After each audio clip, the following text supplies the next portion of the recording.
Hello കൂട്ടുകാരെ, മൗനരാഗം ക്ലൈമാക്സിലേക്ക് അടുക്കുമ്പോൾ അച്ഛൻ മകളെ സ്നേഹിക്കുന്ന, മാറോട് ചേർത്ത് ആ ഒരു വാത്സല്യം പ്രകടിപ്പിക്കുന്ന നിമിഷങ്ങൾ തന്നെയാണ് നമുക്കിനി കാണുവാൻ സാധിക്കും. നമ്മൾ കുറേ ആയി കാണുന്നു അല്ലേ? നമ്മുടെ അച്ഛൻ ഭയങ്കരമായിട്ട് വെറുത്ത് ആ ഒരു കുഞ്ഞിലേക്ക് നമ്മുടെ അച്ഛൻ കല്യാണി മുന്നിൽ പോലും വരാൻ സമ്മതിക്കില്ലായിരുന്നു. ആ ഒരു പഴയ കാര്യങ്ങളൊക്കെ നമ്മുടെ അച്ഛൻ ഓർക്കുന്നുണ്ട്. കല്യാണി പണ്ട് മുന്നിൽ വരുമ്പോൾ താൻ ഇങ്ങനെ ആട്ടി പായിക്കുന്നത് നിന്നോട് ഞാൻ പറഞ്ഞിട്ടില്ലേ മുന്നിൽ വരരുതെന്ന്. പിന്നെ പശുത്തൊഴുത്തില് നമ്മുടെ കല്യാണി ഇട്ട് വളർത്തിയതും എല്ലാം നമ്മുടെ അച്ഛൻ ഓർത്തെടുക്കുക കേട്ടോ.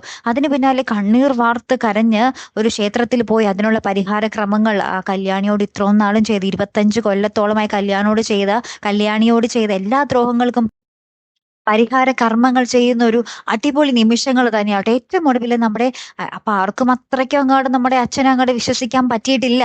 നമ്മുടെ കിരണിനും അമ്മയ്ക്കും നമ്മുടെ അച്ഛന്റെ സ്വന്തം അമ്മയ്ക്കായാൽ പോലും വിശ്വസിക്കാൻ പറ്റിയിട്ടില്ല.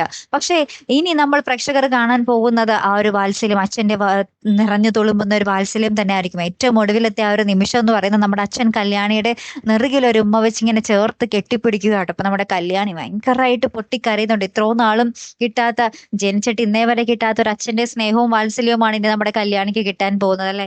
എന്തായാലും കാത്തിരുന്ന് തന്നെ കാണാട്ടോ. അടുത്തൊരു വീഡിയോയുമായി വരുന്നവരേക്കും ഗുഡ് ബൈ.